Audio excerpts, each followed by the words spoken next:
And then we go into chapter 6. Now, chapter 6, we get to see 7 seals. In chapter 6, we're only going to see 6 seals opened.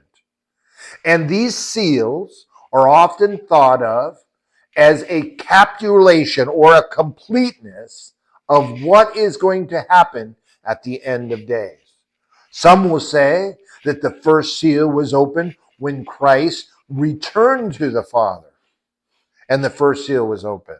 Some people will say that the seal was opened the last 7 years. Some will say, we don't know. I think that we're close to the last 7 years is closer than the other.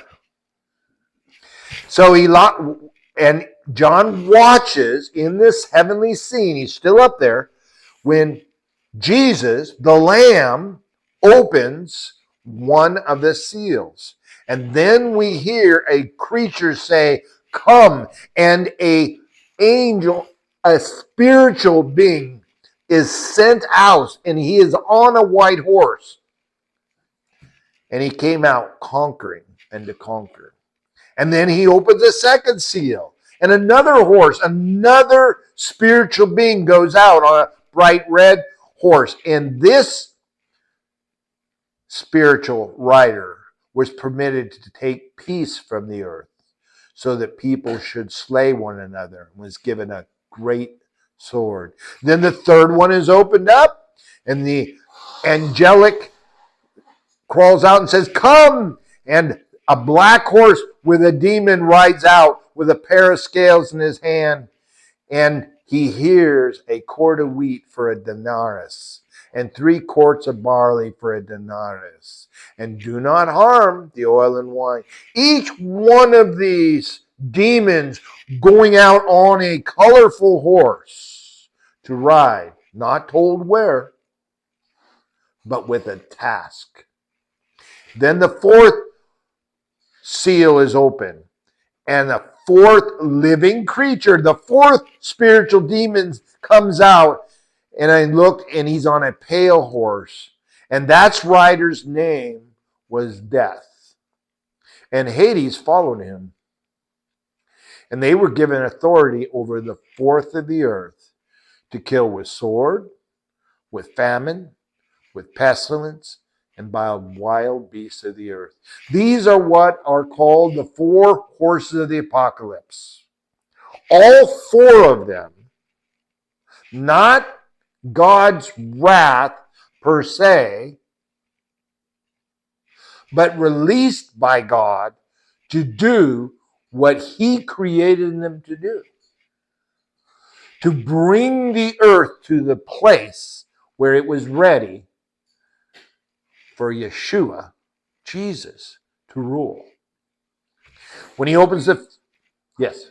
You said released by God. Yep. But they're demons. Yep. So was he subduing them? Yes. And then, because these are Satan's riders, and he was subduing them, and he releases that. Okay, now here's what... Or how does that happen? Well, let me help you see if I can help you understand that. So before God created us, mankind, and the earth, he created the heavens. And in the heavens, he's king. God, Yahweh, is king. And he created spiritual beings.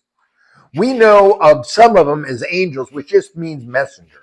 But there are other beings. There are cherubim, there are warriors, there's all kinds of different beings. And there's a lot of them. And we are told that 1/3 of those beings chose to do what Eve and Adam did, to disobey God. We are also told that one of them, whose name is Satan, the devil, Lucifer, he wanted to be like God. But we can't per se that all the others have that desire. But all of them chose to disobey God. And because God makes souls, and they are souls, spiritual souls. We are fleshly souls. We have souls. Souls do not die. God created them to live forever. But those souls, those spiritual souls, were disobedient. And of those disobedient souls, they all have jobs, just like we saw. We saw there are those that sit by him and they just bow to him and they sing praises to him. We're shown in the Bible there are those that do all types. In Zephaniah, we see that there are 4 horsemen that ride the earth. They are all have a job by God.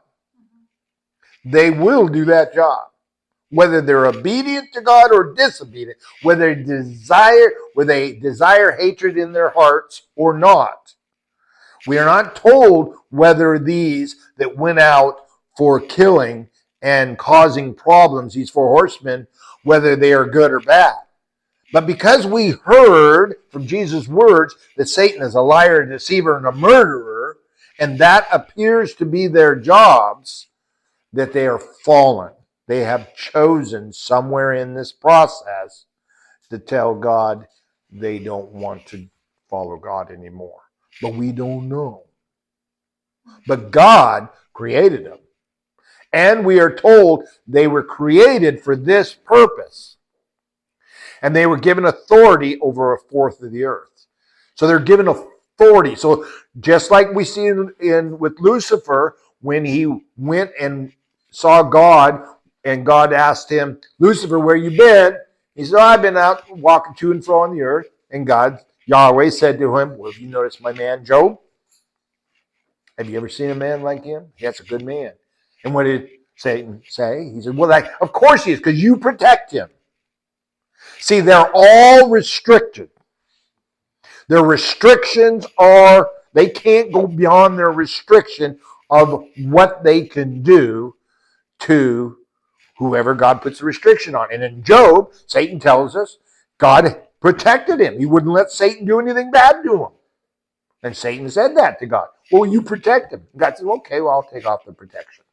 So he took off the protection and Satan was allowed to do something. God removed that protection twice. And Job, how would you say it? Job floundered.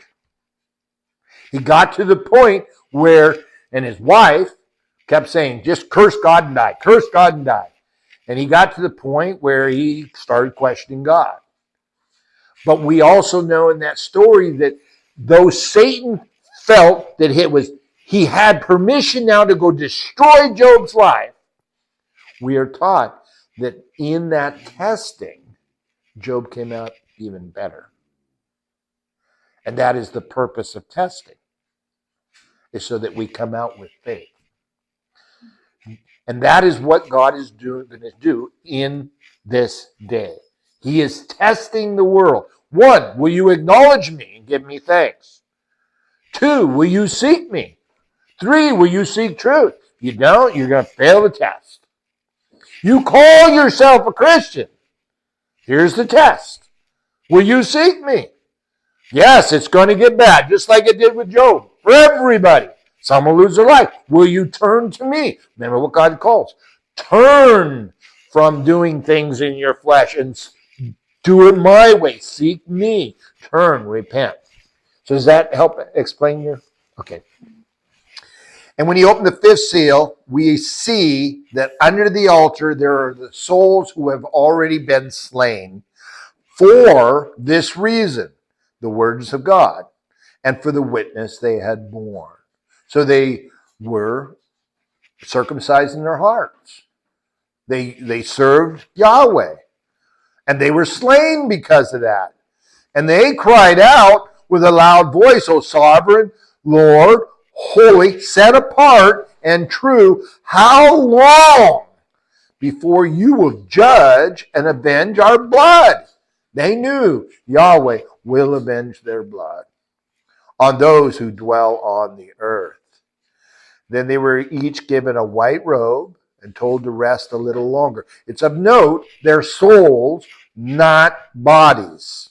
And they're given a white robe, which they can't even put on, and told to rest a little longer until the complete number of their fellow servants, their brothers and sisters, would be completed, who were to be killed as they themselves had been. So we see what is gonna come here in the fifth seal, which just brings us to the sixth seal. And when you look at the sixth seal, there was a great earthquake. And then the sun became black, and the full moon became kind of like blood, reddish. And the stars, now remember what we were told the stars are, and the angels of the sky fell to the earth. The stars of the sky fell to the earth. Now, some will say, well, no, this is really stars. But if we look back and remember what Jesus told us in the beginning, remember in chapter 1, we are told the stars are the angel. So, take your pick.